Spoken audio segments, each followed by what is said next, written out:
back yet. What could she be doing out there this awful night? Why do you worry? She can see in the dark. In this storm? You know perfectly well she doesn't even get wet when it rains. I hear singing. Do you think that's her singing? I don't recognize the voice. What else could it be? We're 20 leagues from the next house. Well, first it seems to come from the middle of the lake, and then from the top of the waterfall. Well, first she's in the middle of the lake, then at the top of the waterfall. You make light of it? At her age, did you jump over the streams in flood? I tried once. They fished me out by the feet.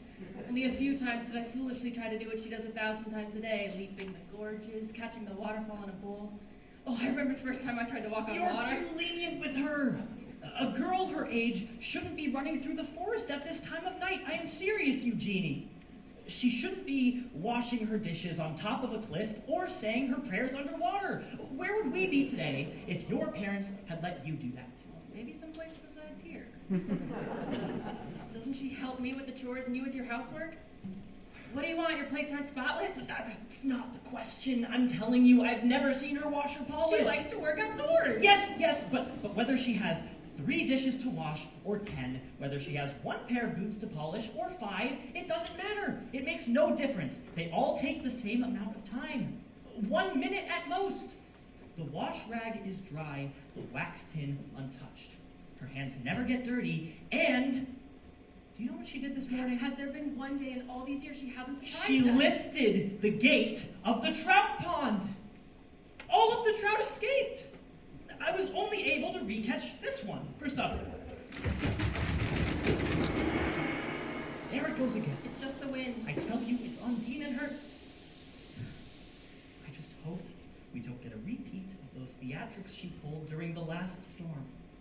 All those horrid faces in the windows. And the snarl of that old whatever gives me the creeps. I kind of like the woman in the pearls. Bolt the shutters then if you're so afraid. Late August. Stop your antics, cut these frantic scenes, Undine.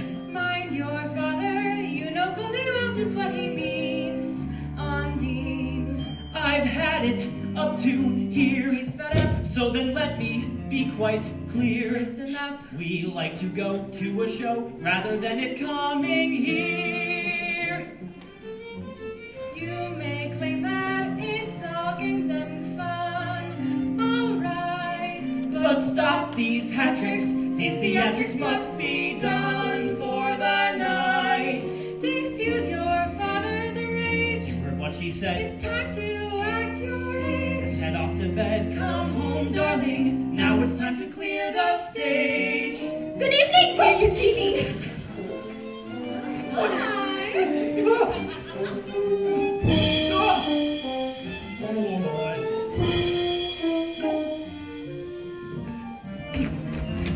You like doing what you're doing, I suppose. How you do it, where with whom, and not to mention why. Who knows?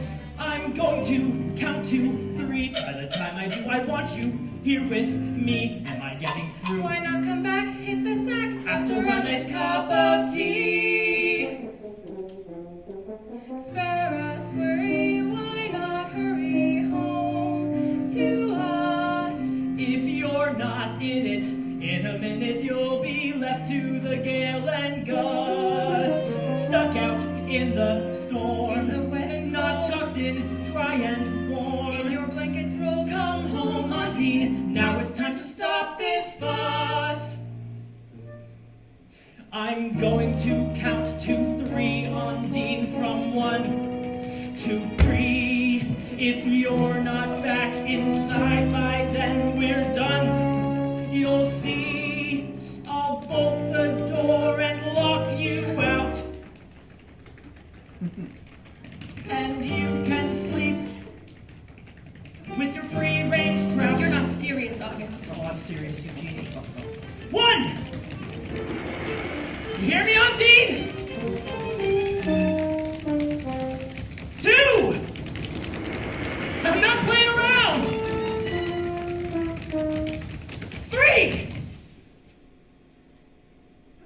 It's upsetting, now he's getting riled, my dear. safe and sound, my child, and near, right here. You know we're getting old and tired, and too old to chide and scold. as required. We're going to shut up the hut, even if that sounds severe. It's alright that you're unlike most folks on Dean. Now we're good sports and like all sorts of clever jokes we have seen. But now it's time to stop. Heard what she said. It's time to close up shop. And head off to bed. Come home, darling, and we'll say goodnight. On Dean.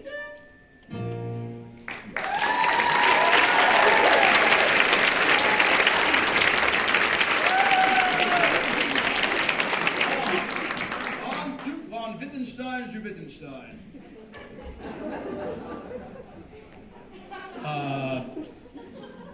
August. I do believe it's November, my good man.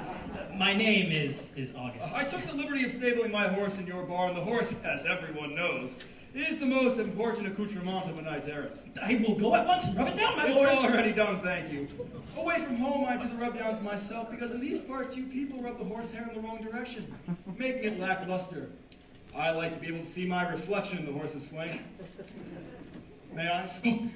Please, make yourself at home, my lord. I bet I could see his reflection in the horse. Eugenie! My lord, may I present my wonderful wife, Eugenie? What a storm! All afternoon water's been pouring down the back of my neck. Of course, it runs back out again, but the damage is done. Nothing worries us knights more than rain inside of our armor. Except maybe a flea. You know, a flea and... Would you like for us to help you out of your armor, my lord, if you would be so kind as to stay the night? Have you ever seen a crawfish shed its carapace, my dear August? It's quite complicated. I think I'll rest a little first. You know, you can't imagine the joy of a knight errant after a month of quest in this forest or that moor to stumble upon an August and Eugenie at dinner time.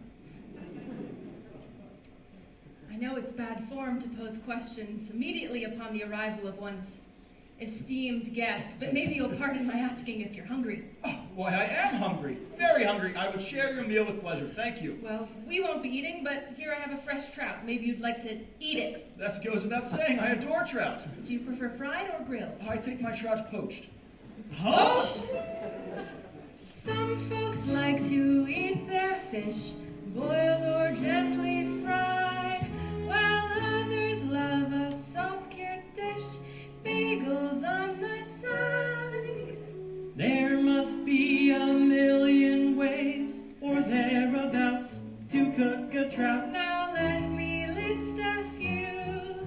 Which one sounds best to you? We can serve it as you please. If you like some bended knees, I can serve it lightly breaded, then fried, and bedded in dried blue cheese, curried on a bed of rice, served with chutney is real nice. Though your mouth may burn, you'll savor the taste, its flavor when laced with spice. Who cruelly dropped it to a pot, Plopped in water boiling hot, we would really rather not. Maybe like the Norsemen, you like fish dried or brined, or pickled, but of course then, that's kind of unrefined. she can cook it to your taste.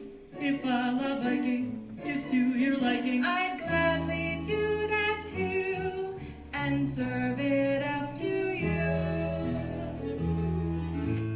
now Eugenie, I recall you once made trout provençal, which excel far above all any trout that's served in Gaul. Gaul? And don't forget that recipe from the famed Ritz in Paris For a trout fricassee that earned them the Grand Prix. That French stuff is for sissies. I can serve it as you please. If your young's for Cantonese, I can slop it out on top of bad rice and pop on 5 spice. You can pretend it's a real Chinese, or if sushi is your urge, let your course self-emerge. You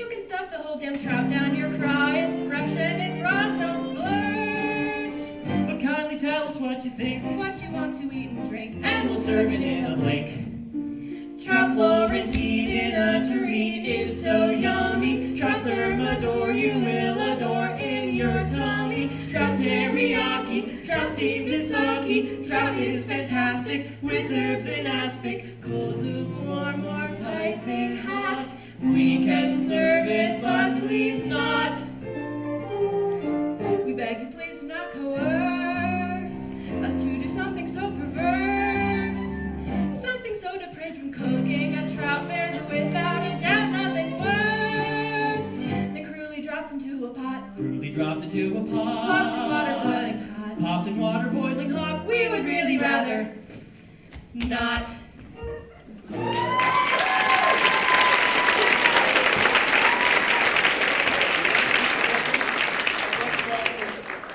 Poached is when the fish is thrown in the boiling broth alive. I do believe so, my lord. And that preserves the tenderness of the flesh, the surprise of the boiling liquid. Surprise is one word for it. Well then, without a doubt, I would like it poached. All right, Eugenie, get poaching. Broiled with lemon butter is very nice too. Go. Excuse me, my lord, while I go and fetch a bottle from the cellar. What a nice family.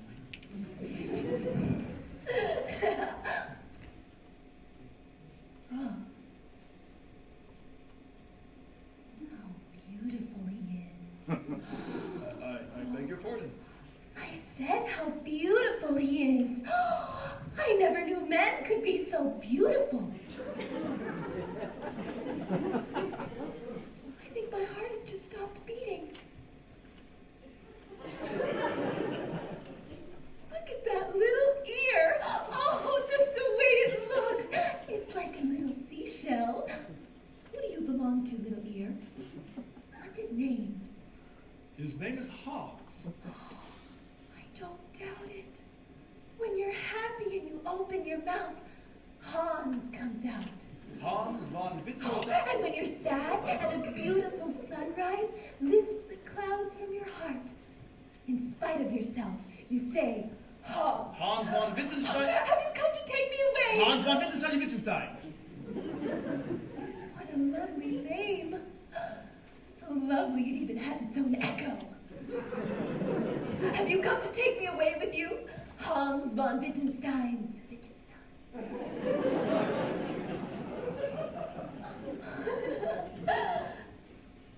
My name is Ondine. It's a pretty name. Hans and Ondine. They are the prettiest names in the whole world, don't you think? Or Ondine and Hans. Oh no, Hans first. I've seen the parts you humans play out. Hans can be the boy. He goes first. He commands. Ondine will be the girl. She follows, a step behind. And she is silent? Oh, Hans always possesses one step ahead of her. In ceremonies, in court, in aging. Hans dies first. Oh, it's terrible. But Ondine catches up quickly. She kills herself. What tales you tell? It's terrible to endure that moment following Hans's death. It's only a moment. Well, fortunately there's no need to speak of such things at your age. At my age? Kill yourself and see if I don't kill myself directly. Kill myself? I've never felt this like killing myself. Well, then tell me you don't love me, and then you'll see if I don't kill myself. You haven't known me for 5 minutes and now you want to kill yourself for me.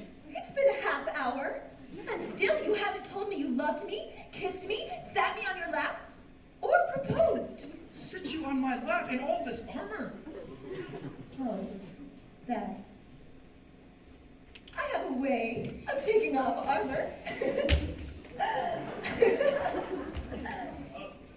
And my arms, you think I'll just open my arms or just anything at first sight? I have a way of opening arms. And a way of making them close again. Auntie, what are you doing? Be careful. Oh, do I meddle in your affairs? Did you ask my opinion before your marriage? Auntie, be quiet. Think about who he is. About who he is? He's handsome, unlike your fellow. Oh, he offered you a necklace of pearls and you were his. And it turns out they weren't even matched pearls. Who are you talking to, Undine? Some neighbors. I thought that your house was isolated. They're jealous. They're envious of me. Undine. Oh, Undine. and you! Don't you think you can come here and tell me? Undine. Undine. Undine. The voices are charming. Undine. My name is charming, not the voices. Undine. Embrace me, Hans. And by the way, you don't have a choice. Undine. It's too late, old one. Go away. I'm on his lap. He loves me. Undine. Undine. Undine. I'm not listening anymore. It's too late. It's said and done. Yes. I'm his mistress. You don't understand? It's another word they have for wife. Here comes your father, Undine. Oh, you've learned it already. What little girl? My way of opening arms, little boy. I'm pleased to see, dear August, that knight-errants aren't unwelcome in these parts. What's a knight-errant? Far more welcome than armies, I assure you. A knight-errant is a sign of peace. It comes after the fighting is done. I happen to like war. To each his own taste, I suppose. Are you a knight by mistake? Oh, don't get me wrong. I like war because I'm a naturally friendly person. You see, in a war, there's always someone to talk to.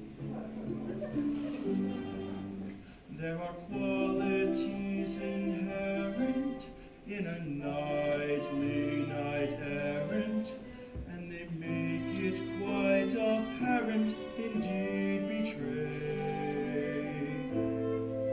that he's not just a grown-up Boy Scout. He's the man maid's employ out of despair, quick to deploy out into the fray. There are peacetime tasks incumbent upon him, quest abundant. One can't just entrust to some gent or buccaneer. But he leads a life that's lonely. For a friend he has only his strong steed, his trusty pony, to lend an ear. Yes, in a war it's friendlier. That's why wars will stay trendier. Along with your stallion, you're in a battalion. Yes, in a war, it's cozier. The whole outlook is rosier. I give up this endless questing for one afternoon just resting, and my fellow knights I'll tell besting in a war. And though my horse is a good listener, when I apply conditioner to get his coat to shine like glass, but he's got no carbonation when it comes to conversation. In chat he's rather dull, kind of an ass. Yes, in a war it's cheerier, and if your mates get drearier, you simply take a captive and there's someone new to chat with. Yes, in a war, it's neighborly, although the food's not savory. A prisoner's in your custody, you chat and share a cup of tea. It's quite ideal, you must agree. In a war, if you want to live the high life, grab your sword and say goodbye, wife. Declare war and justify strife. In a war.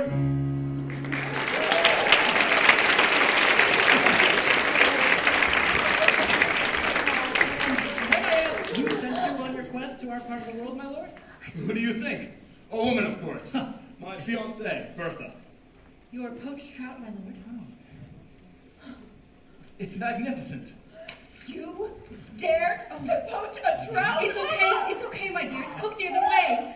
My dear little trout, who since you had swam in cold water. Don't need to cry for a trout, Undine. It was I, dear girl, who asked them to do it.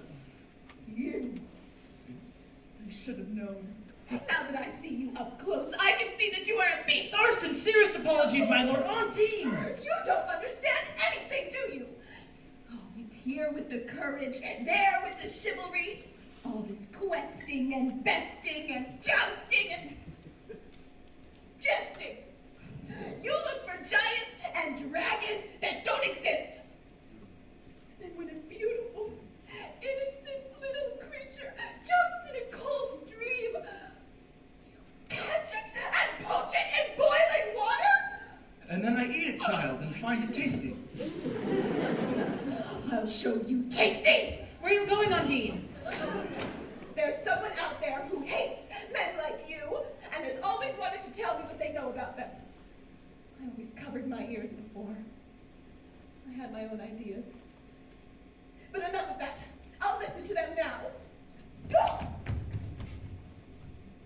She's not exactly your daughter, is she?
Dear Undine, when you choose a mate who is very different from you, both of you will have to make many concessions. You, dear child, will have to give up the freedoms and conveniences that we naiads enjoy.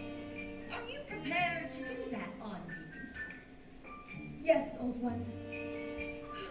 Since the only thing a mortal man has of any value is his very life, in such a union, his life must be at stake. The two of you will have to sign a pact, promising fidelity to each other.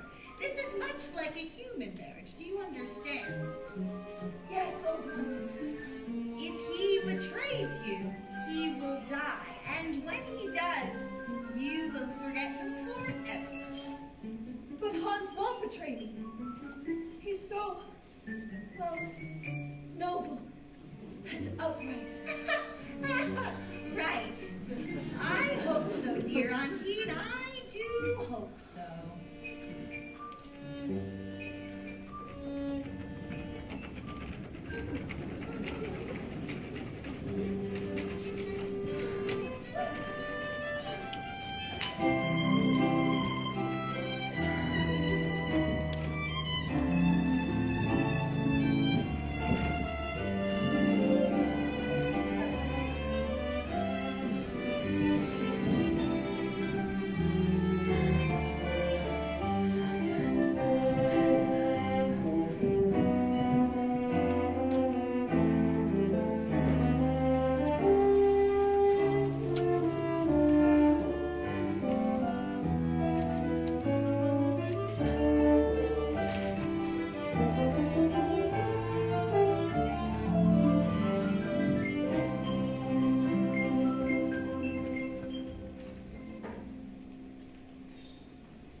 found a baby by the lake, and no one ever came to claim her. So, Undine calls us her parents. Or at least we call her our daughter. Well then, I ask you, my friends, for her hand in marriage. My lord, are you in your right mind? I admit, I have been enjoying this fine Moselle wine, but I assure you, I'm still quite clear in the head. Funny that.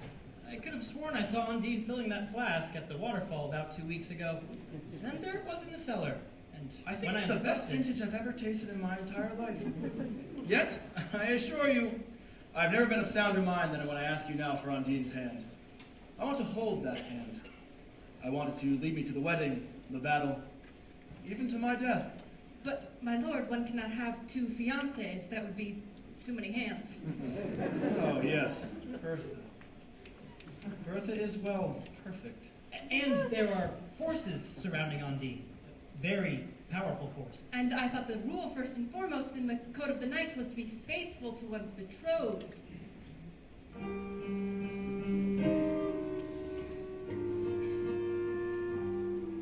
There once was a fellow, he searched far and wide for something with meaning, for something profound. His quest proved elusive as much as he tried.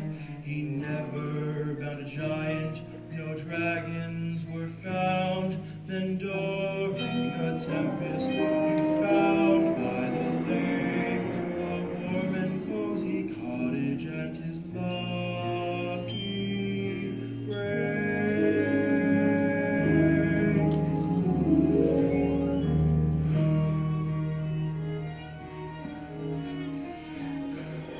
The most unusual being he'd ever come to see, the most rare and fabulous creature that there could ever be.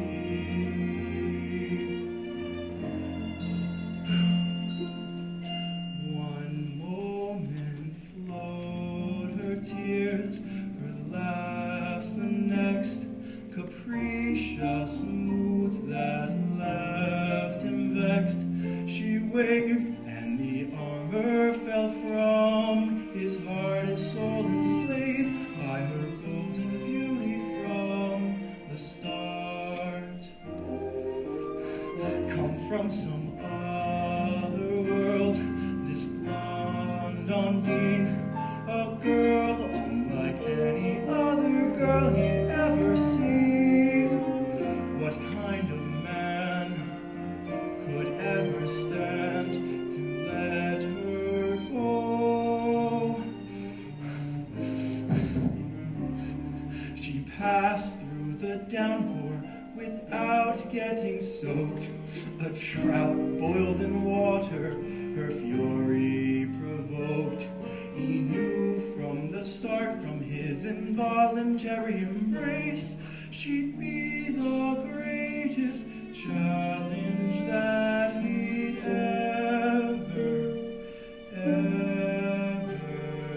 face. One moment flowed her tears, her laughs the next, capricious moods that left him vexed. Her smile turned a stormy night to blinding light. He took the bait with hook, line, and sinker from the start. Come from some other world, this blonde Undine, a girl unlike any other girl he'd ever seen. What kind of man could ever stand to let her go?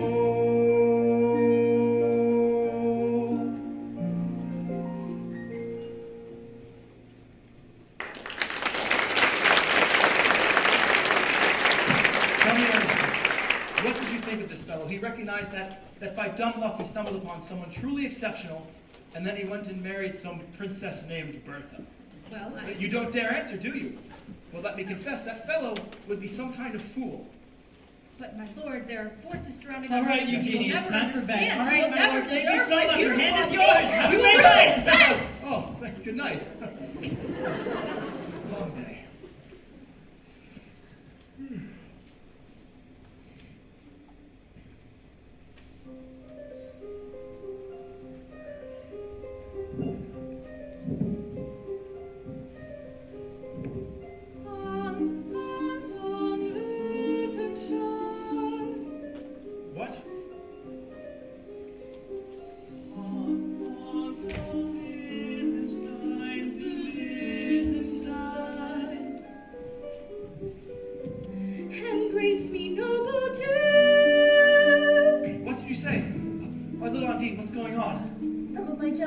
neighbors. They don't want me to love them.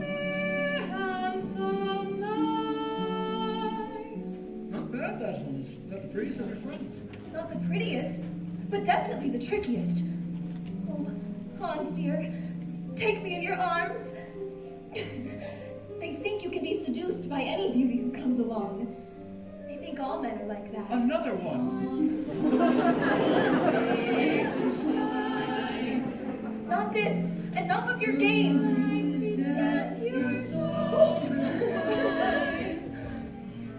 All that once was yours is mine. Hans von Wittgenstein. Lovely. Charming. In what way is it charming? That's rather like the Song of the Sirens. It's exactly like it.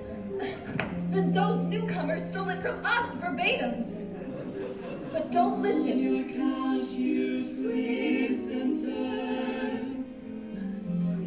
For me, love. Your dreams are tortured and you will soon learn how much a mortal soul can bear.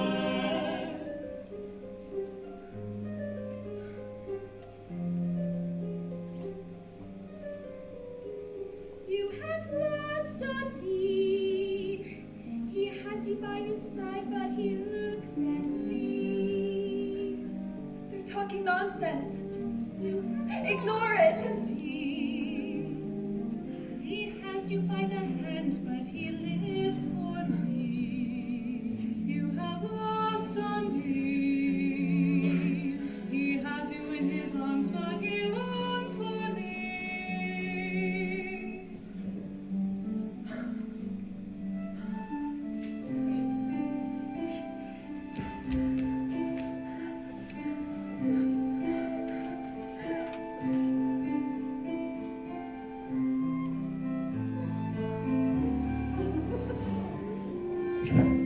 Unless you have found me, shall I tell them you agree to the pact on Dean? What pact?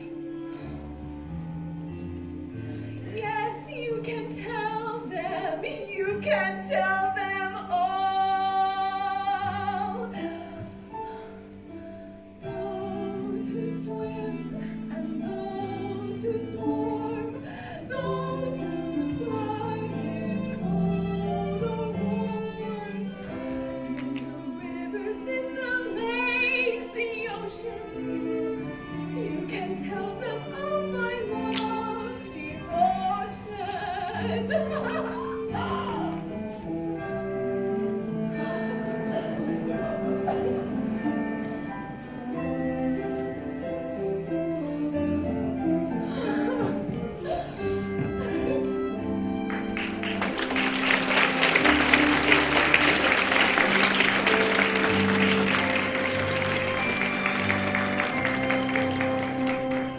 Just been informed of the arrival of von Wittgenstein to Wittgenstein after 3 months of honeymooning. He's decided to present his bride at court. And as you know, the Egyptian envoy is at court as well. And the monarch has demanded a divertissement to banquet 3 days hence. So what can we pull together quickly? Perhaps an opera? Life is short. Opera is long. I detest opera. It would almost be tolerable if the actors didn't sing. What else do we have? There's the seal trainer. What do they do, these seals? Well, they don't sing opera. What about magicians? Do you have any other magicians? No. I'm a magician, Your Excellencies. But where are your props? I'm a magician without props. One can't display a shooting star, or Atlantis rising out of the sea without some machinery. I can. One can make a nude Venus appear without the benefits of curtains, trapdoors, or smoking oil pots and the likes. I can. You're hired. What do you propose? If Your Excellency permits, I'd like to rely on the current circumstances to inspire the drama. I'm going to give you and what half the court have guiltily wished to witness. The meeting of a man and woman formerly betrothed who have been avoiding meeting each other for months. Von Wittgenstein and Princess Bertha. But consider, sir, that the prince in question is to be in this very room with his bride, who by all accounts is ravishing, and the princess in question won't leave her chamber until they're both long gone. But suppose that a stray dog gets inside right out the chamber of the ravishing bride, it grabs her glove, then it runs far and wide.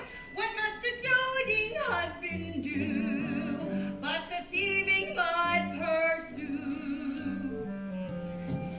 And suppose that Bertha nurtures and cares for an old parent, Depot screeches and swears when it escapes from its cage. Well, then there's one option only for her grace. That's the perverse parrot chase.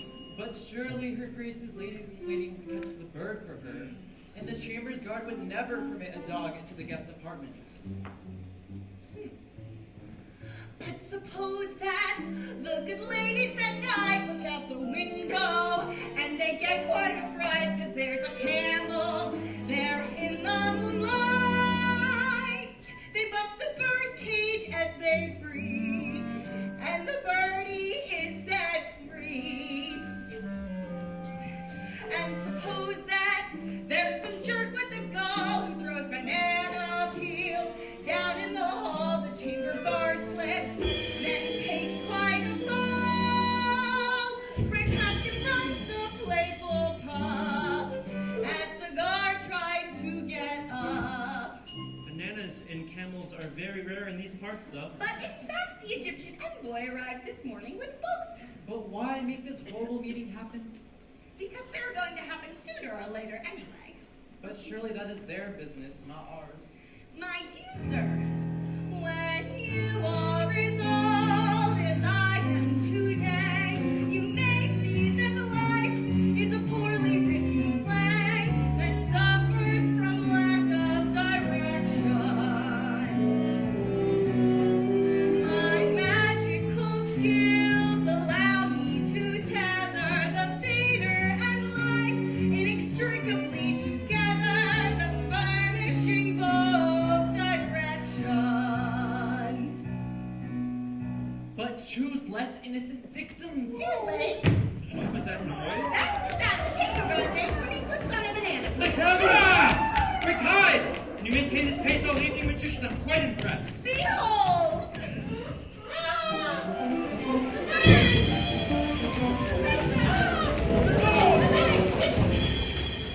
Are you toying with us, magician? A small error in direction, my apologies. Please stop this horrible charade. Permit me a retake.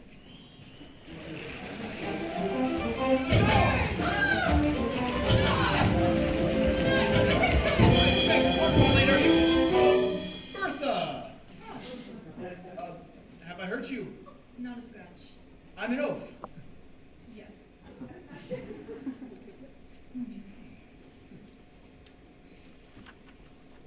Nice honeymoon trip?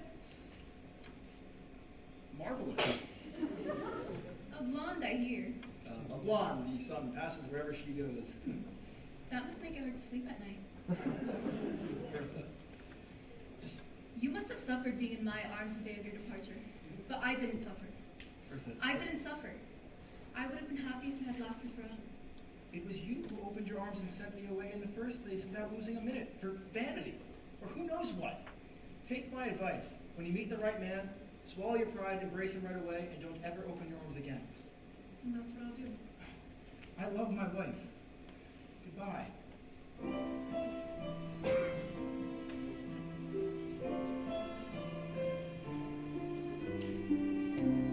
But it wasn't for vanity that I sent you off to Rome.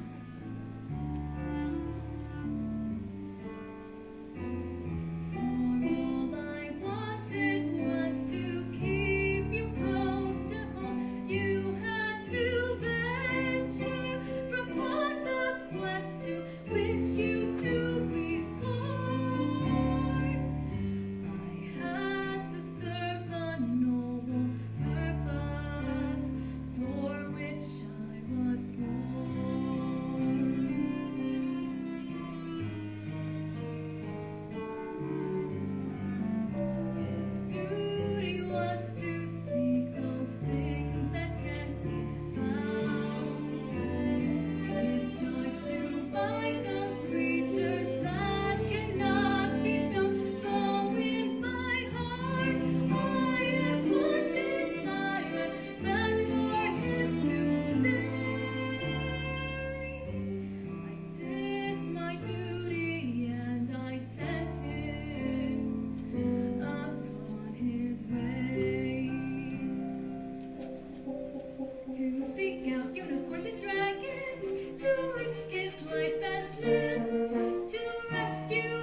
enough. We must stop this meddle. Not. I quite enjoyed this. I can't wait to see the next scene, the day Hans grows tired of Undine. What is this on your chin, Julian? A small inconvenience of the system. You see, you saw a scene that wouldn't have happened for 6 months from now, so now you have a 6-month beard. Let's see the next scene, magician. I hope it's not 2 years this time. I was looking for you, Hans. I was looking for you, Bertha. Hans, we needn't have this cloud between us. I can't be friends with you unless I'm friends with Undine. Send her to me this evening. I'm copying the Aeneid and doing the calligraphy and illumination myself. Thank you, Bertha, but Undine doesn't enjoy writing? no, Undine doesn't write. Oh, of course. Many ladies enjoy reading novels and then discussing them at book clubs. Undine doesn't read novels. Undine doesn't enjoy reading? She doesn't read, period.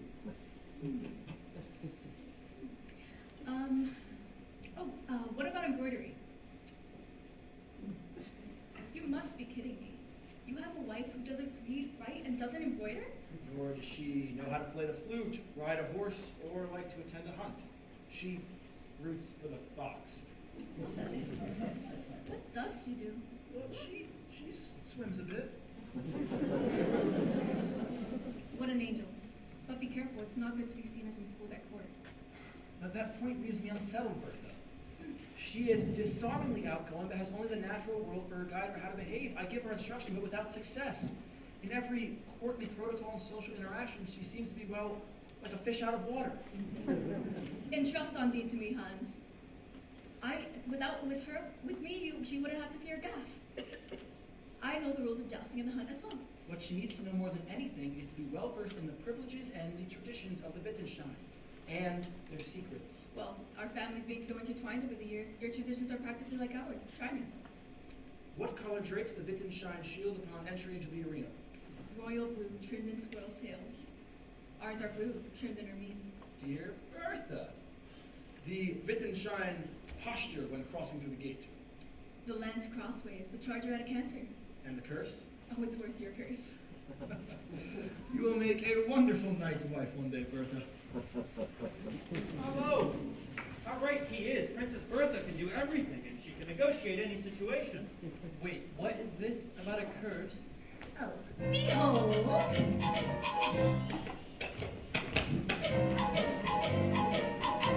Hello.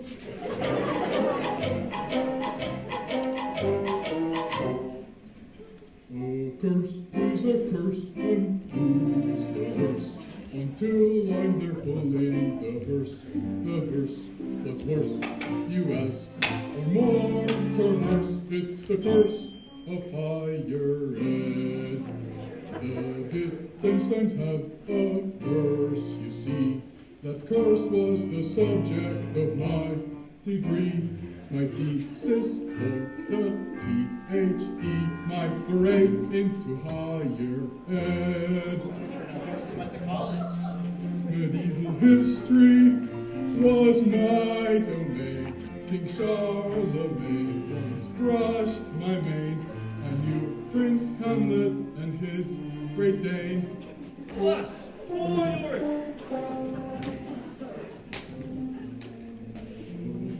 Prince I know he'll die soon, when regular folks start to speak in tune, in meter rhyme, from dusk to noon. It's a really awful So when they sign rhyme, it's bad. when men comprehend a donkey's bray, and audiences heed a horse's neigh. You're listening now, need more I say. It looks bad for Wittgenstein. I saw that with hard work and more sense I could counter the curse's malevolence. I sought through scholarship to save the noble knight and his descendants from the dreadful plight of a foreshadowed death of the writing on the wall. I thought that I could even his demise forestall.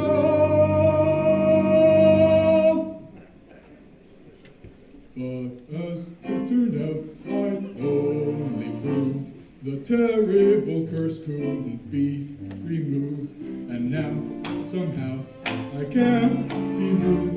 complete the darned degree. So here is a thing I must confess. It's something I need to get off my chest, and maybe it's all for the best. Alas, I am still just A, B, D. But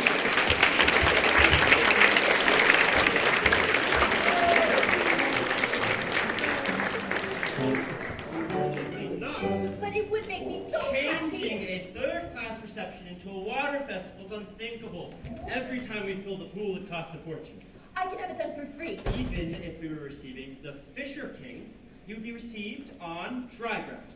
Oh, but I'm so much more comfortable in water. We are not. I am not. But you would be. You have sweaty palms. In the water, no one would notice. Don't have sweaty palms. Yes, you do. Do you think you can listen to me for 1 second without interrupting? I promise. Nothing could be easier. The court, my lady, is a sacred place where meaning is inferred. Pardon, just a second. You're the poet, aren't you? People say so. You're not very attractive. People say that too, but not very loudly. Since the ears of poets are sensitive only to whispers, I hear them all the more. Does writing poetry make you ugly? No, it actually makes you better looking. I used to be much uglier. Sorry. The court, my lady, is a sacred place where meaning is inferred. From each expression on your pretty face, your choice of every word. It's crucial to cultivate your social grace, to think before you speak. So when you're there with noble face to face, you already have a plan in place to reach the goals you seek. You must culture your social grace, and you will see how doors start to open. Add in exquisite taste. Learn who's who in society, oozing with propriety, schmooze among the human race. So now, my lady, tell me at court, what would you say of these hands? Oh, that they're damp, just like your feet. You're impossible. Tell me about your first verse. Just a second. What? It was the best one. The best of all your verses? The best of all verses by anyone ever. Oh, at least you didn't let it go to your head. Well, recite it to me, quick. I don't remember it. I wrote it in a dream, and upon waking, I forgot it. I think you actually have to write to be a writer. You know, that's what I told myself too, but I wrote it too quickly. When I wrote it down, I was still dreaming. All right, suppose I do have human hands, although once you've met everybody at court and shaken their hands, you'd be of a much different opinion. Tell me, would you say the monarch has human hands? No, of course not. Bravo! Out of deference to royalty. Well, no, because the monarch's hands are dry. You understand nothing. This is a hypothetical case where the monarch's hands were human. You haven't even met the monarch yet. But the monarch's hands are dry, even if they're in some kind of a case. The monarch has a wart on their face, yes? And this is not a hypothetical wart, to be sure. If asked what it resembles, what would you say? Wouldn't it be strange upon first meeting a monarch for them to ask you about their warts? My lady, I'm speaking theoretically. I thought we were speaking hypothetically. I'm just trying to say, if you have a wart on your face, you wouldn't mention it out of politeness. I'll never have warts. Just wait and see. You get them from touching tortoises, you know. It's a material. My lady, what the Lord Chamberlain is trying to tell you, that it's better not to hurt people's feelings unnecessarily. For instance, by pointing out their ugliness. Well, all they have to do is not be ugly. Lady, understand that politeness is an investment, and for your own good. When you grow old, to be nice, people say you look young, and when you lose your beauty, To be nice, they say you are still beautiful. These little lies are that which greases the cogs of noble society. I really don't think I'll age much. When you prevaricate to charm someone, you must somehow seem truthful. Like when you compliment an ancient nun by saying she looks youthful. And though it maybe seems a bit uncouth, the converse is surprising. It sometimes helps but speak about the truth. Honest unadorned, you force to make people think you're Alas, therefore it is imperative for your self-promotion narrative, vital, crucial, and essential to reach your loftiest potential that you must learn to alter your social grace. And you will see how doors start to open. Added exquisite taste. Learn who's who in society, oozing with propriety, shows among the human race. That is how you culture social grace.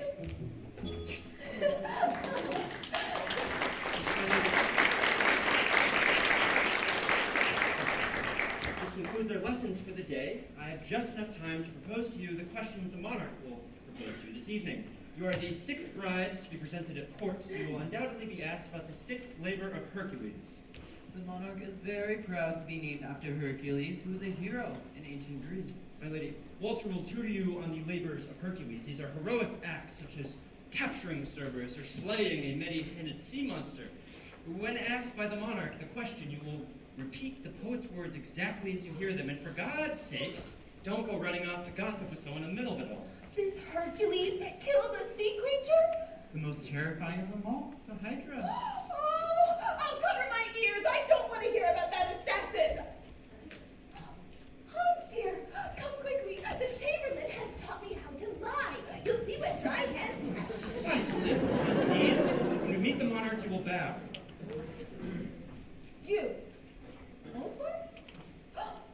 Why the disguise? What are you up to? It's for your own good. Excuse me, sorry if my being here seems inopportune. I'll excuse you on one condition. That you go away. I need to maintain my calm, and you are not helping. Go.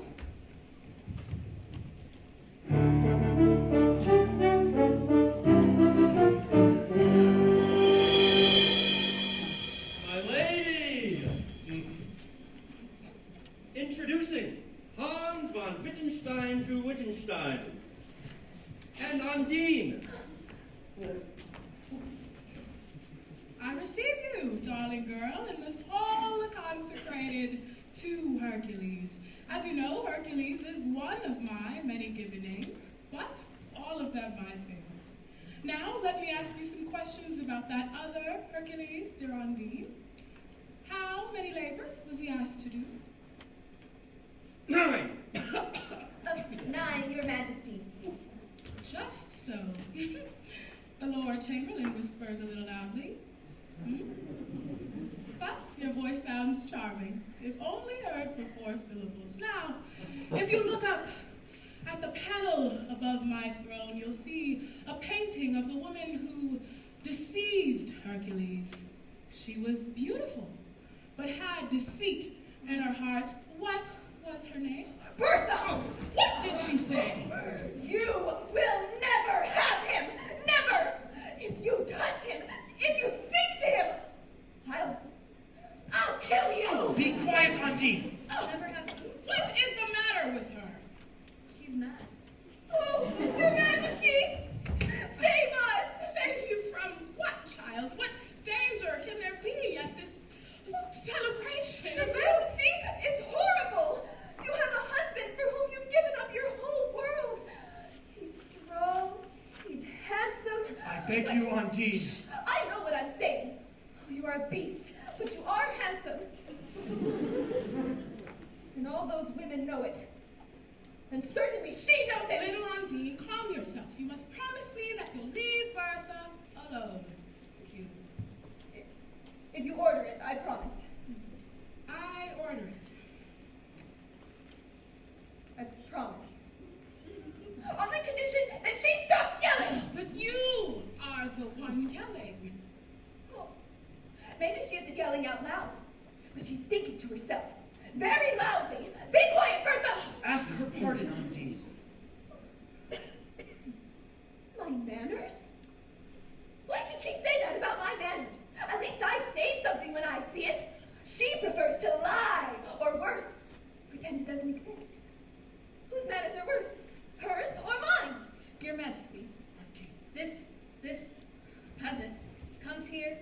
insults you and your daughter in front of guests gathered here in her honor.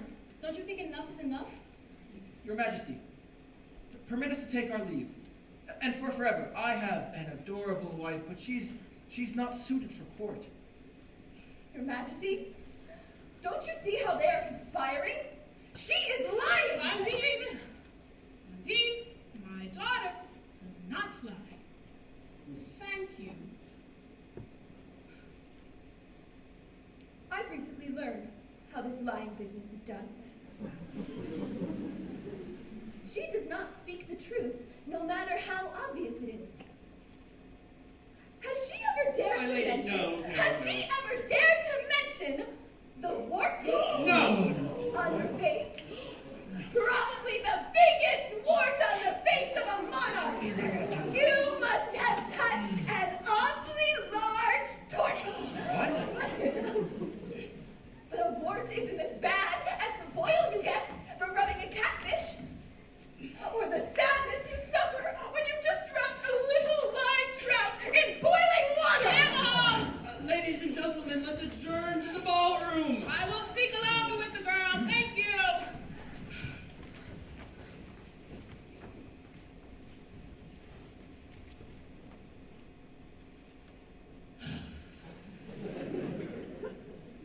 Undine, Undine, how is it that you've wandered here among us? Weren't you happy in your own world?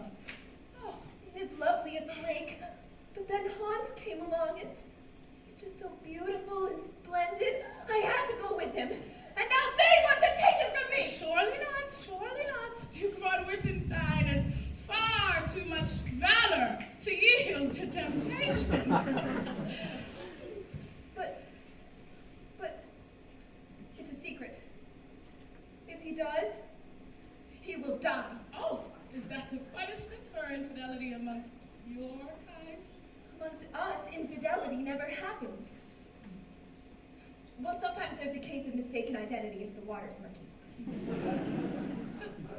Why do you think he will be unfaithful to you?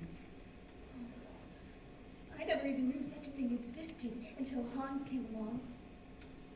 And then one day, a man appears on horseback with the look of loyalty on his face and the sound of sincerity in his voice.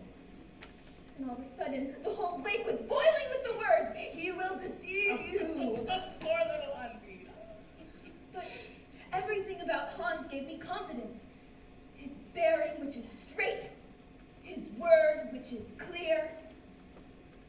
Oh, but now, I just learned from the Lord Chamberlain that people who appear one way may be lying.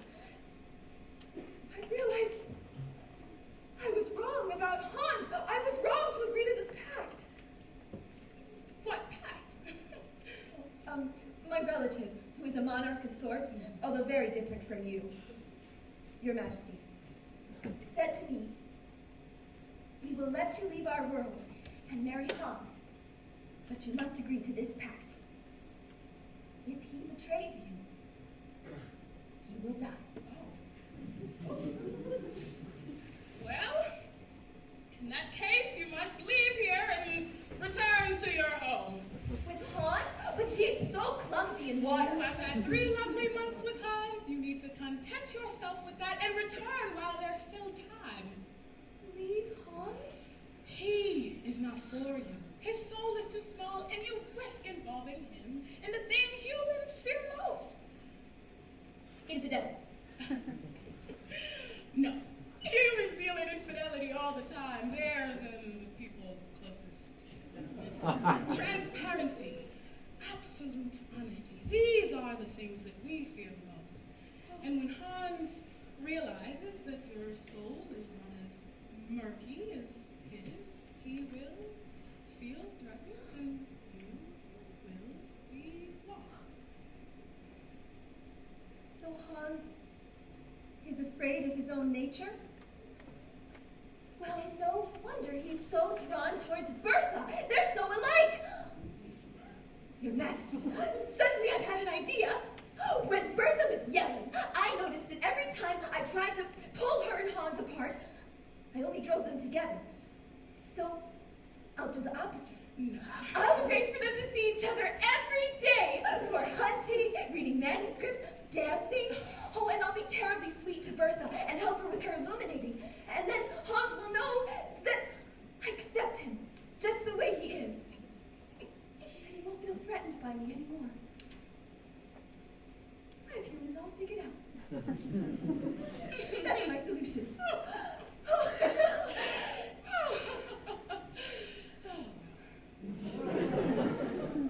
We thank you. For what? We thank you for lesson in love. May heavens let us follow your example. I don't know how such a big heart fits inside that small frame. Care to resume the festivities? Yes, then I'll be able to apologize to Bertha in front of everybody. I don't advise you to do that.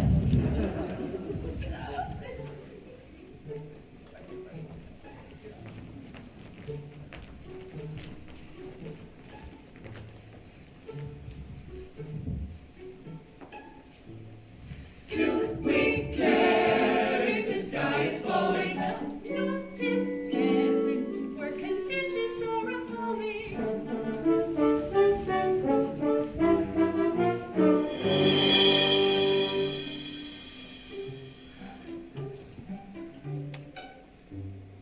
Do we care if the sky is falling? No, not if peasants' work conditions are appalling. Things like that are inconsequential when you are the creme de la creme.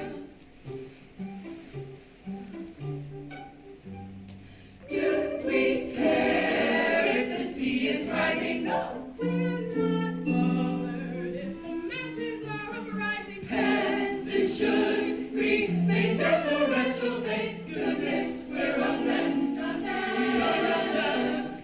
To our own excesses we can turn, we can turn, we can turn a blind eye. To those the world oppresses we can turn, we can turn, we can turn a deaf ear. We will turn, we will turn, we will turn up our noses. Short, salty, haughty poses if we want to make our standing crystal clear. I'll turn. Their Majesty said I should leave Hans. Humans can never fully understand or accept people with my nature. Well, in a way it's true. Some can never understand or accept people like me either. So what are you going to do? I'm going to try to fit in and be terribly sweet to Bertha, even if it means helping her with those stupid old manuscripts. I love Hans, and he loves me. And that love can overcome the fact that we're from such different worlds. Watch this. Excuse me. Sorry about that.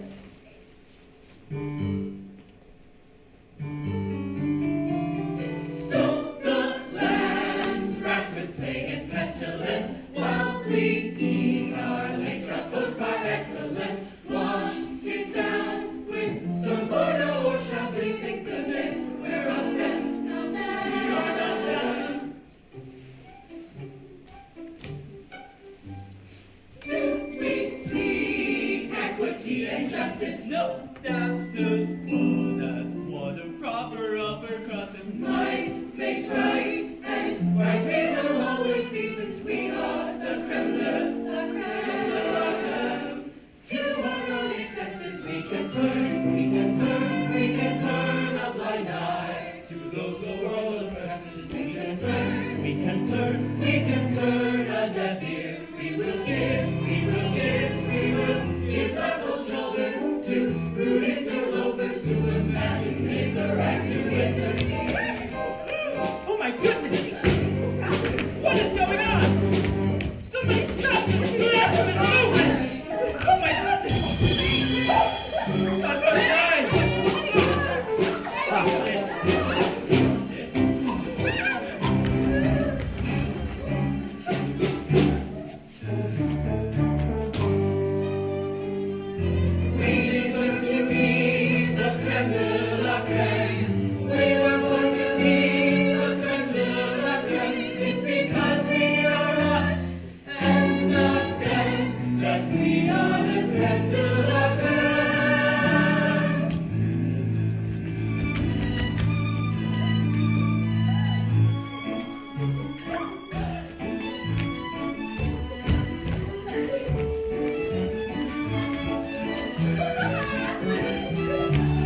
promise you it will also tickle the monarch's fancy.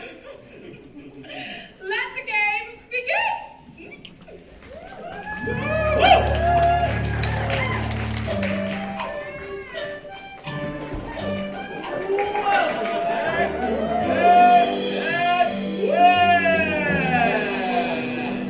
On last week's episode, our hero Theseus won the day by slaying the Minotaur.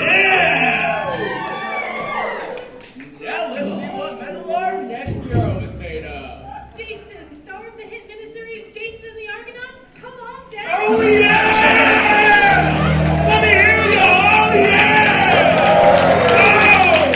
Jason's here, baby! Good to see ya. Welcome to the show, Jason. As the challenger, we'll give you the first chance to win 1 point and go on a quest. Ready? Oh, I'm ready. Okay.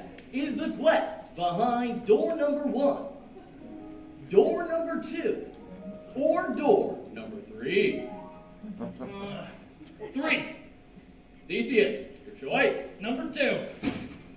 Okay, let's first take a look at what was behind the door that neither of you chose. Behind door number 1 is... The new Chevy Terminator 4000. This fast-traveling nightmare for dreams has the largest carbon footprint on Earth. Equipped with a global warming accelerator guaranteed to be the envy of all of your neighbors. Okay, Jason, you chose door number 3. Let's see what's there. You got a do-it-yourself faded cheese-making kit. Too bad. That means the quest was behind door number 2. Yes! Theseus, you get 1 point and a chance to spin the wheel of misfortune!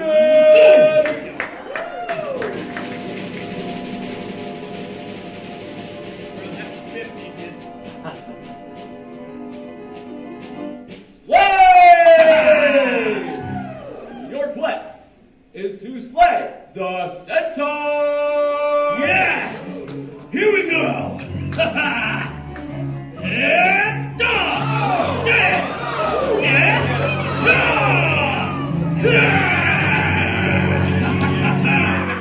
Well done, Theseus! That is 10 more points for you! Theseus is in the lead with 11 points, and Jason still doesn't have a single point yet, so let's see if we can up the ante by adding another hero! Hercules, come on down. You're the next contestant on Best Bad Quest.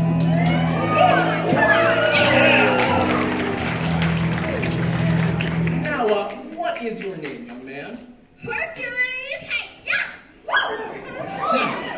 Hercules! Say, do you have a story to tell us? Oh yeah. My parents tell me that when I was in my playpen, a big old wand boxing got in and I played with them. And then what happened? Well... So would you say one of your best skills is killing things? I guess I'm a natural. Oh, yes! Wow, I love murder. Oh, me too. Well, that sure could come in handy.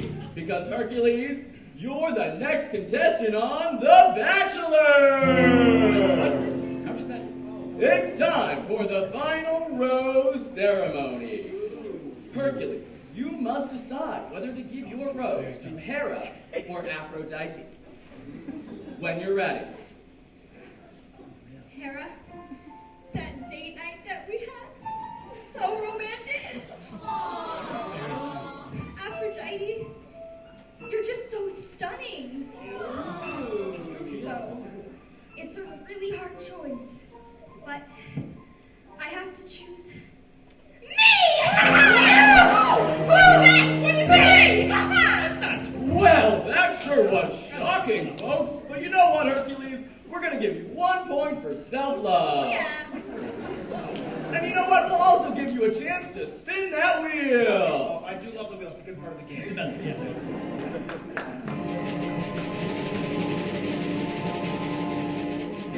Capture! Your quest is to capture Cerberus, the three-headed hound of Hades! Oh my God! I thought it was capture!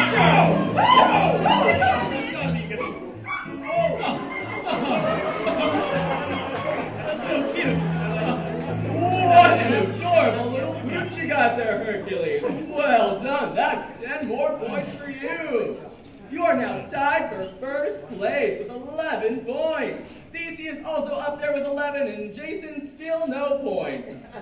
Let's see if you can turn that around in our next game, because it's time to play The Price is Right. And the first prize up for bid today is a Trojan horse. Contents and accessories sold separately. The contestant who bids closest to the actual retail price without going over will go on to our next class.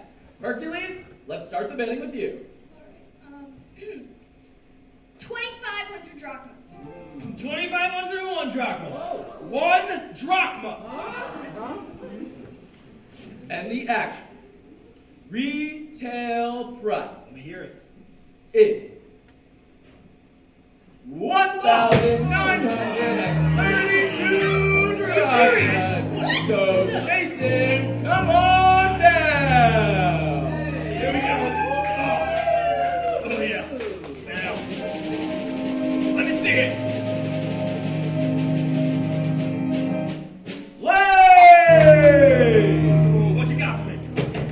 Your quest is to slay the harpies. Easy money. Yeah! Yeah! Yeah! Yeah! There we go.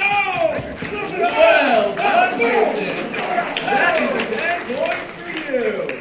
But as you know, in questing, one day you're in and the next day you're out. What are you talking about? And sadly, you were the last contestant to complete a quest today. So the tribe has spoken. Jason, please pack your knives and go.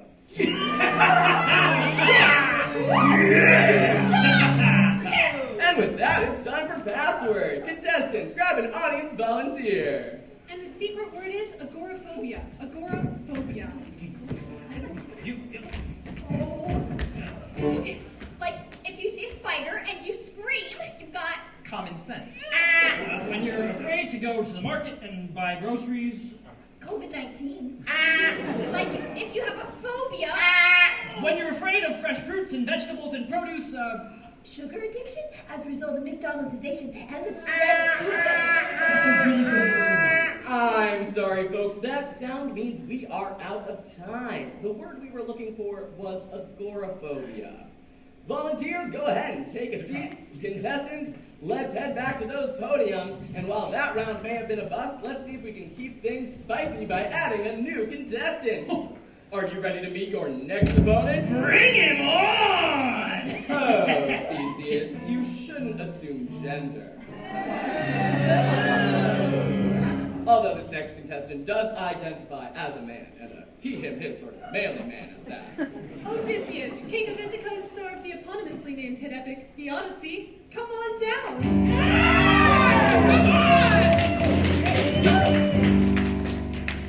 Welcome, Odysseus. All right, it's time to play What's My Line? So contestants, put on those blindfolds. And now please welcome our secret guest.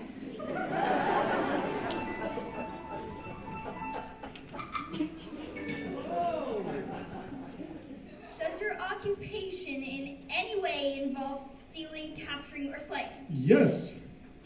Do you have special abilities or equipment that most people lack? Oh, I have special equipment, but it's sort of built in. And does this special equipment allow you to do something that most people can't? Definitely. Do you have wings on your heels? Are you Mercury? Nay! Our guest does not have wings on his heels, but he sure can fly. Are you something other than a god or a human? Yes. And this special equipment of yours, do you use it to capture mortals and turn them into stone or something like that? Nay. Are you one of a kind as opposed to part of a set like the Gorgons, the Muses, or the Harpies? Friendship is magic, but I am definitely one of a kind. Are you Pegasus, the flying horse?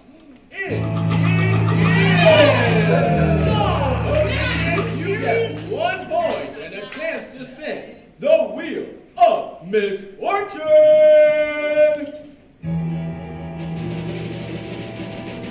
Something good. Well, I'll be wild card. Now, Odysseus, that means you get to pick what you'd like to do on your quest. So, what's it gonna be? How about blinding? Blinding it is! Your quest is to blind the Cyclops with a burning stake! Easy money, easy money.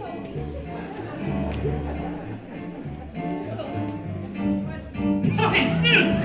What's he doing? Are you kidding me? I'm sorry, Odysseus. Your quest was to blind the Cyclops with a burning stake, not a burnt steak. Oh, it's impressive that he messed that one up. You lose your You point. messed that hat up. But I think You might want to watch out for those tricky homonyms in the future, contestants, because I'm sorry, my dears, but you are up for elimination. 3 heroes stand before me. Prior to tonight, you were asked to prepare a lip sync to I Need a Hero. This is your last chance to impress me and save yourselves from elimination. The time has come for you to lip sync for your life. Good luck, and don't fish it up. I need a hero. I'm willing out for a hero till the end of the night. And he's gotta be strong, and he's gotta be fast, and he's gotta be fresh from the fight. I need a hero.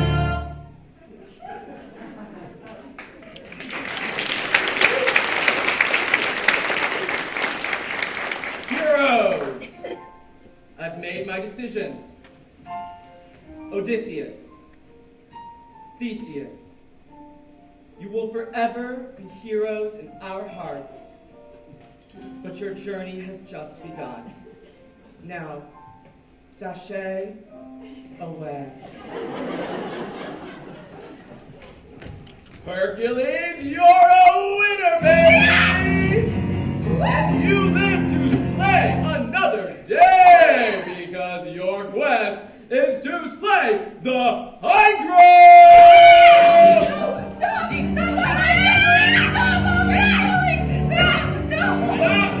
Stop the game show!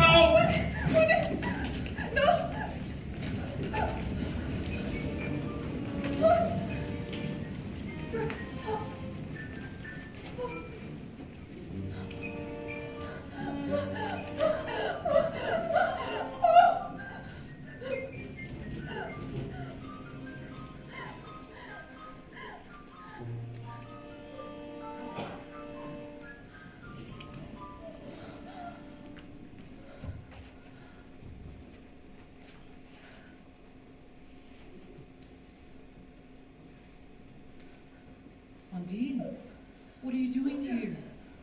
Oh, Walter, it's happened. It's happened like they said. What's happened, dear Undine? Hans has betrayed me. In his heart, he has abandoned me. With Bertha? I'm sorry, Undine. I don't understand. I tried so hard to fit into courtly life. It seems like everything I ever did was always wrong. I've got to take the monarch's advice, don't I? I've got to leave. I've got to leave Hans. Oh, Walter!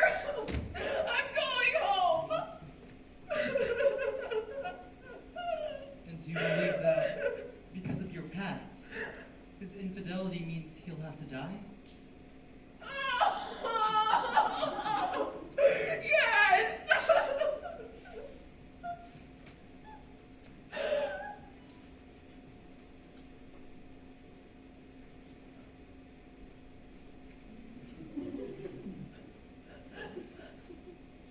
Are there no contingency clauses in this pact? What you need is a loophole. A loophole? A loophole. Ask an advocate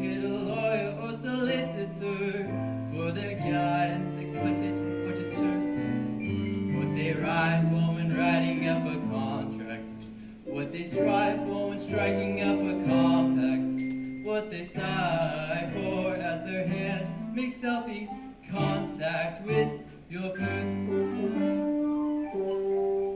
But they'll tell you if there's one thing to be wary of, that there's one thing that must be rooted out. Look for the loopholes. That is what the practice of law is all about.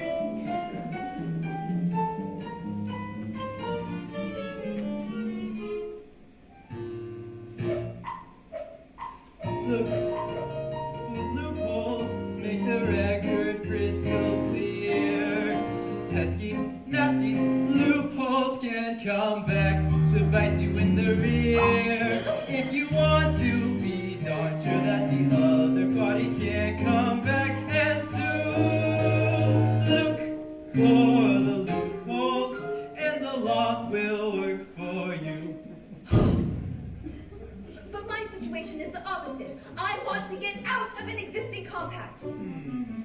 Ask a barrister, attorney, or a counselor with a brain and an ounce or more of skill.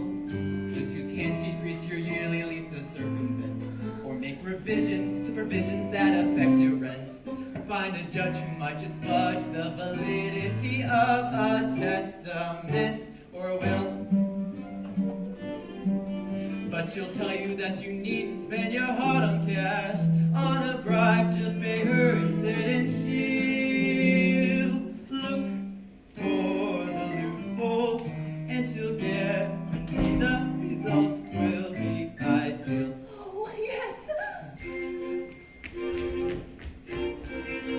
What's she doing? She's looking for the loopholes, of course.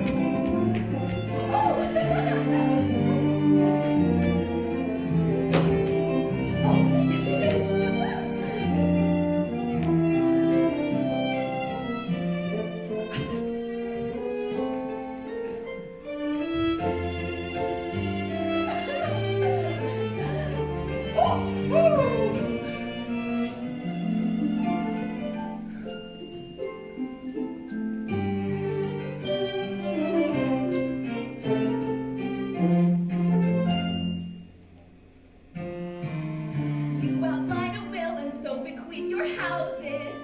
You define who gets each stamp and statuette, with provisions as to which among your spouses gets the china, the children, and the chia pet. Huh. You bluntly spell out who will get each spoon and soup bowl, certain each tea has a cross, each I and dot. Once you're dead, some long-lost nephew spots a loophole. He sees the judge and walks away with the whole lot. Look for the loopholes, make the record crystal clear. Pesky, nasty loopholes can come back to bite you in the rear. If you want to be darn sure that the other party can't come back and sue, look for the loopholes, and the law will work for you. If you want a loophole so your contract is intact, If you want a loophole so your contract stays intact, never mind the loopholes, buddy, it's a well-known fact. Far worse than a loophole is a breach of contract. that's the problem, isn't it? Hans breached the contract by being unfaithful. But what if your breach of contract predated his? But I haven't been unfaithful to Hans. You know that, and I know that. But Oh, you mean... in fact, you'd be doing exactly what the Lord Chamberlain taught you to do. Lying through your teeth. Forget The loopholes, nothing beats a bald-faced lie. Fabricate. Prevaricate, forget the facts, and to say they do it all the time. If your goal is just to mix and agree, so to save a person's hide, forget the loopholes, get that contract nullified. Make it up, take that contract, break it up. If you're able, spin some tables, fill some lines, and turn the tables forward. Get the loopholes, get the contract nullified.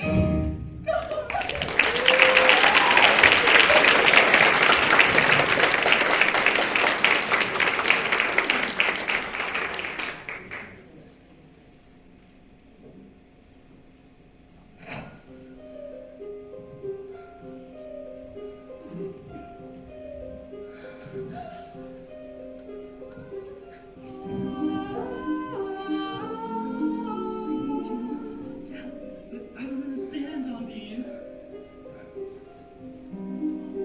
You want us to spread this rumor, which is damaging to your reputation and not even true? Yes, I do.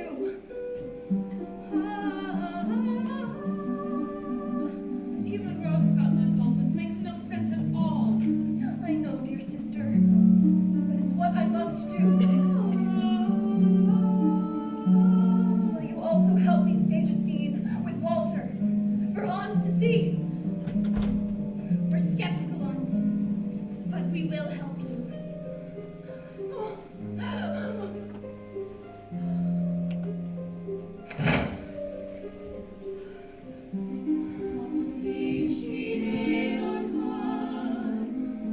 Here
goes Hans.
What did you say? Oh, you just said that Bertha's on her way. Why not just say that?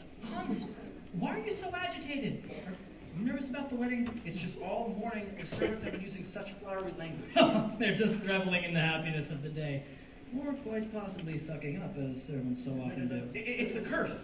Misfortune moves when comes the time that servants or phrases imbue with florid words, and when they rhyme, a Wittgenstein's death will ensue. Oh, don't be a fool, Hans. After all, your words rhyme quite a lot, too. That's different. Ensconced amidst ancient chancel pews, the choristers eager await.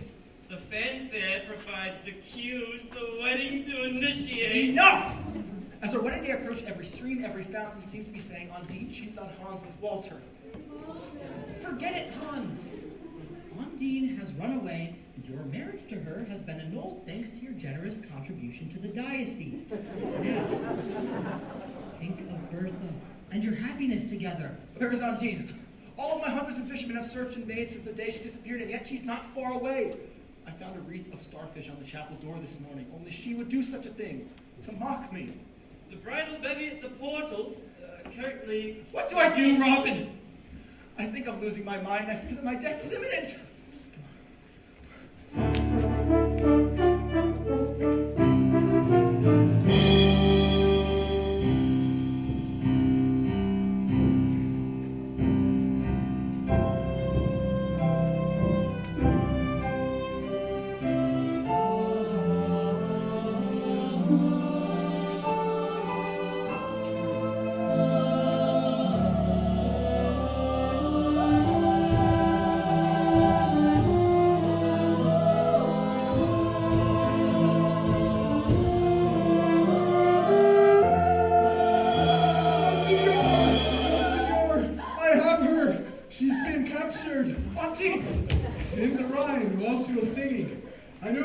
Judges, so they can condemn this monster. What judges?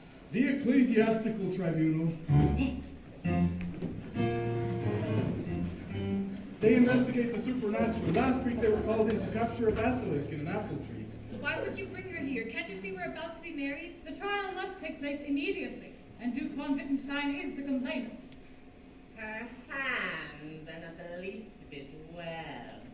Ooh, look, she has a ring. It's a wedding ring. Remove it at once. I need it at this hour for my wedding. Do you confirm the identity of the accused? This is Undine. You! What was she doing when you caught her? It's the first time I've caught one, Your Honor. After 40 years of fishing, I understand that there is a reward. I asked what she was doing, Dolt. I hit her head against the boat a few times. Cold-blooded brute! Respond to the question. Was she swimming when you saw her? She was swimming close to shore like an otter underwater for 10 minutes, maybe more. Was she singing when you saw her? She was singing, Monsignor, I cheated on Hans with Walter. Now that I think about it, it was more like yapping. She was yapping when I saw her. She was yapping like a dog. She was yapping, maybe yipping, kind of croaking like a frog. I don't know just what to call it, but I heard her monologue. I cheated on Hans with Walter. Did you get a whiff of brimstone when you pulled the red close to the acrid smell of sulfur just to catch you in the throat? No, actually, she smelled like algae. She smelled vaguely like fresh seaweed, and that odor said, I quote, I cheated on Hans with Walter. Odors speak to you now, too? Not usually a smell is a smell, but her smell said that. And now what about her skin tone? Did she happen to espy maybe just a bit of fiction or a scale about her thigh? Neither, but that she's a naiad, I will gladly certify. Undine cheated on Hans with Walter. Did she resist? No, not at all. She just let herself be netted. 'Twas her plan, that's my belief. She was quaking, she was shaking, she was trembling like a leaf. She was cold and she was frightened in her trembling one motif. Undine cheated, she cheated, she cheated, she cheated. Undine cheated on Hans with Walter.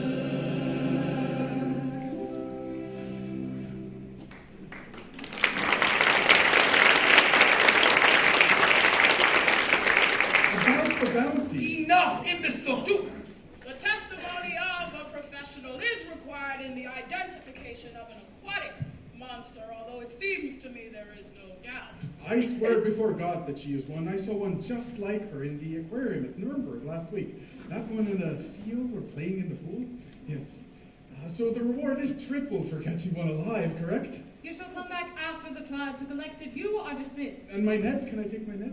You shall have it when we are finished with it. But no, I have to go back to fishing. You are dismissed, and your net is confiscated! Proceed with the examination. What are you doing? I am also a Dr. Duke. I'm here to examine the body of the accused. No one is going to examine Undine. My colleague is a professional with discretion without equal. I assure you, proceed. I certify that this person is Undine. That is sufficient.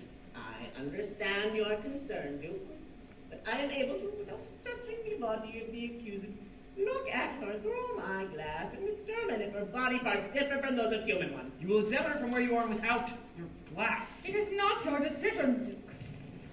But let's move forward. Is there anyone here who can test that we have an naiad here before us? Good. Now let's move on to the charge. Your charge, then, Duke, that this naiad has subjected your home to the bizarre and supernatural, that she seduced you with her sorcery. She seduced me. Well, no, I was seduced by her charm. Huh?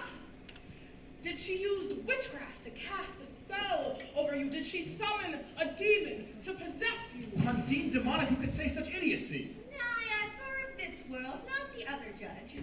This naiad left her own kind to be with this knight, joining the civilized world and leaving the natural.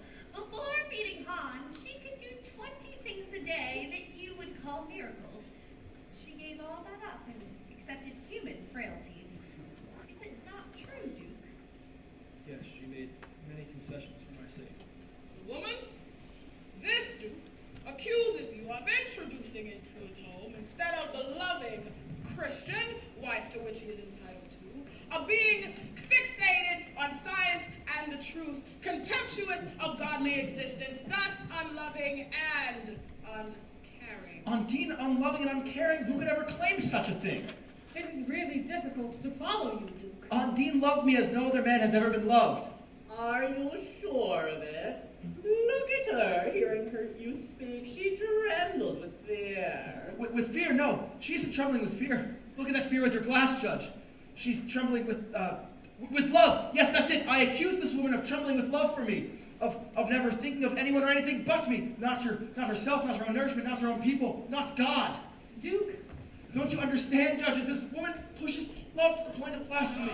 You are just saying that she reveres you and is subservient as a good wife ought to be. No, she worships me. I have proof. You worship me, don't you, Undine? You kiss the hem of my cloak. You kneel before my image. You say prayers in my name. Yes.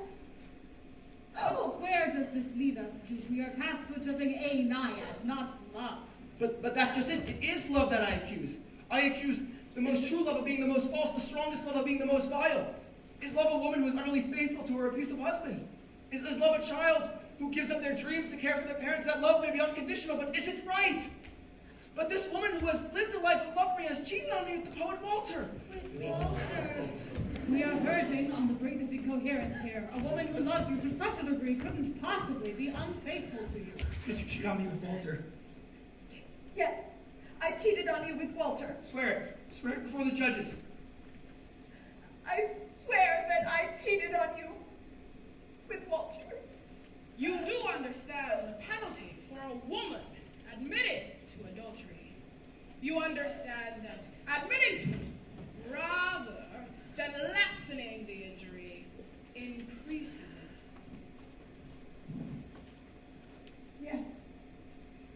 But I was unfaithful to Hans with Walter. Where is Walter now? In Florida. I was to join him there. Where did you cheat on your husband with this man? In a dark forest. Was it morning? Was it night? I remember for sure it was midday. Was it cold or was it hot? It was freezing, freezing cold. Walter himself said, may the ice preserve our love. You just don't forget words like that. Florida being beyond the reaches of the civilized world, human justice will be unable to prevail upon him as witness, and therefore... Behold the poet Walter. I stand corrected. You are the poet, Walter. This woman affirms that she cheated on her husband with you. Is that true? Yes, we were lovers before the Duke. Where were you when the transgression occurred? In my own chamber. Was it morning? Was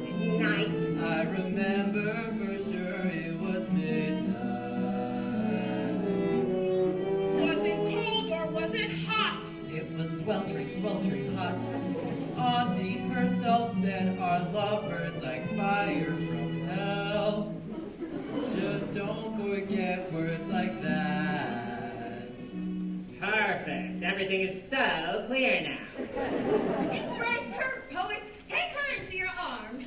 I would have to get her consent before doing that. Do you seriously expect us to believe that you... Oh, for goodness sake, never mind. The tribunal will deliberate.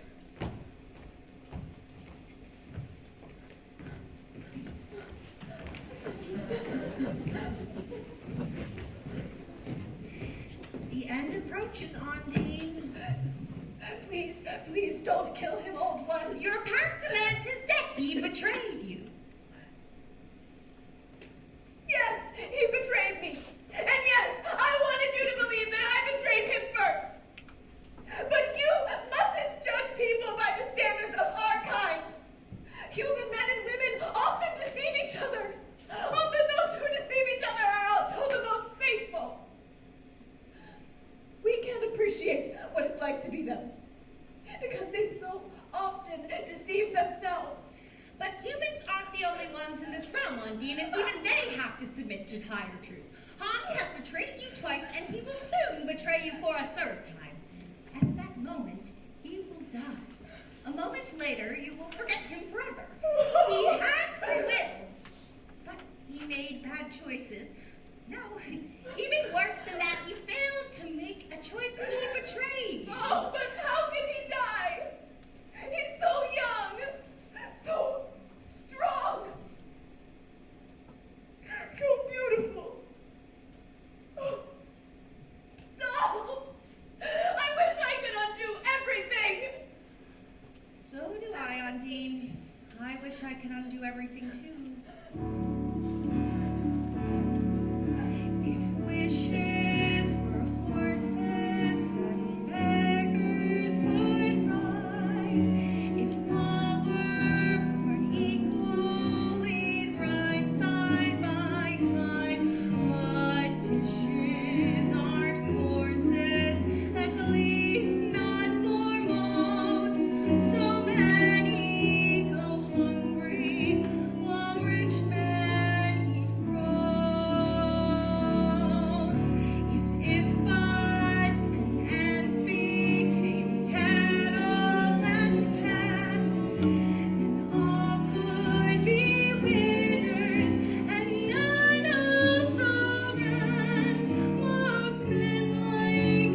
His name is Hans. I don't doubt it. When you're happy and you open your mouth, Hans comes out. And when you're sad, and a beautiful sunrise lifts the clouds from your heart, in spite of yourself, you say, Hans. Undine. Hans and Undine. They are the prettiest names in the whole world, don't you think? Or Undine and Hans.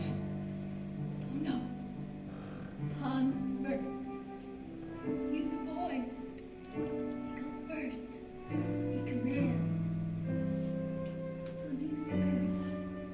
She follows a step behind. And she is silent. Hans always processes one step ahead of her court in ceremony and aging. Hans dies first. It's terrible to endure that moment following Hans' death, but it's only a moment.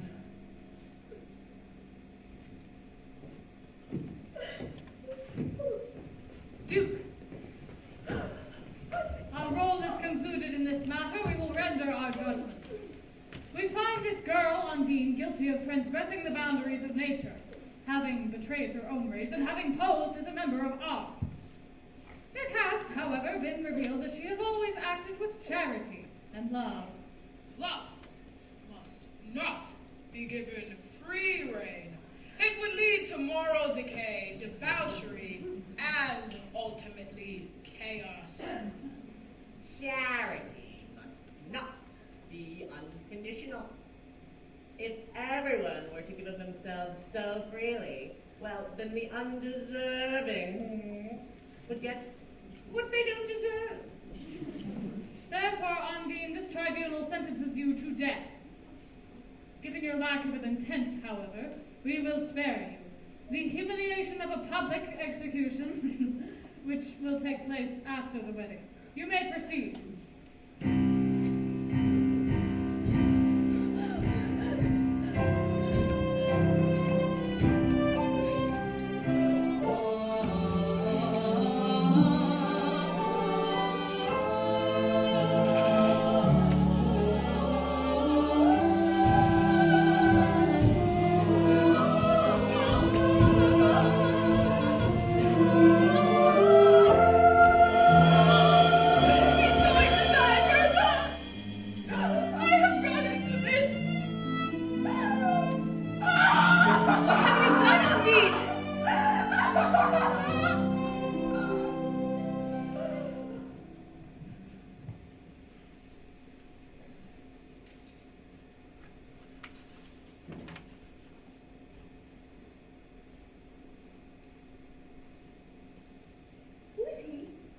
His name is Hans.